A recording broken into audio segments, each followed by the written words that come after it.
Bonjour à tous. L'homme sait si peu de choses sur l'océan. Même aujourd'hui, l'océan reste pratiquement inexploré. Chaque mois, quelqu'un découvre une nouvelle créature des eaux profondes auparavant inconnue. Mais combien de mystères se cachent toujours dans les profondeurs de l'océan? Ça, on ne sait pas.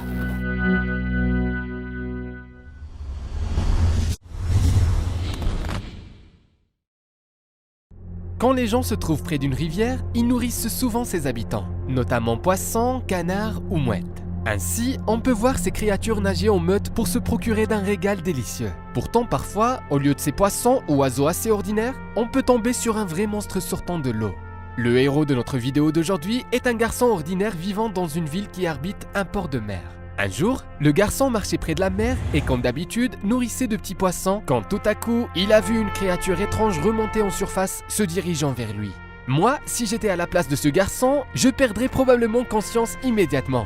Mais lui, non. Le garçon continuait de nourrir son nouveau ami marin sans crainte ni prudence. Alors que cet ami n'était pas un poisson ordinaire, mais bien une créature merveilleuse ailée. On voit clairement que l'enfant caresse une sorte d'être vivant. Et après un certain temps, on comprend qu'il s'agit d'une grande raie. C'était une raie manta, que l'on appelle aussi le diable de mer. La taille d'une raie manta est très impressionnante. Celle des adultes atteint 2 mètres, tandis que l'envergure peut atteindre 8 mètres et le poids d'un poisson peut aller jusqu'à 2 tonnes. En plus, ces diables marins sont à même de voler au-dessus de la surface de l'eau.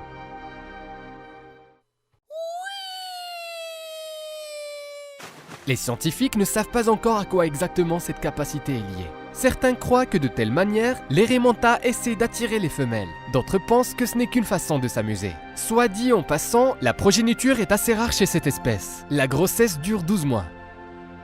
D'un coup, les femelles peuvent tomber enceintes d'un seul bébé. La légende disait que les raies manta pouvaient attaquer une personne dans l'eau, la saisir à l'aide des nageoires, tirer la victime vers le fond de la mer pour la y dévorer. En Asie du Sud-Est, la rencontre avec le diable de mer était considérée comme un mauvais signe et promettait de nombreux malheurs. Quand des pêcheurs locaux attrapaient accidentellement le bébé raie, ils le relâchaient immédiatement dans l'eau. C'est peut-être pour ça que cette population à faible fertilité a pu survivre jusqu'à présent. Parmi toutes les espèces des raies connues, la raie manta est la plus grande et probablement la plus inoffensive. C'est à cause d'une taille immense et d'une apparence redoutable que cette espèce est entourée de tant de légendes, qui sont pour la plupart des fictions. En réalité, une raie n'a pratiquement pas de dents, que de petites dents dans la rangée inférieure. Pourtant, les raies ne s'en servent même pas pendant qu'elles mangent. La raie manta se nourrit de plancton qui lui tombe dans la bouche avec de l'eau. Le principe est donc le même que celui de l'alimentation des baleines. Les raies manta sont présentes dans les eaux de l'océan, surtout dans l'océan Indien où il est possible de trouver des bancs entiers de ces poissons.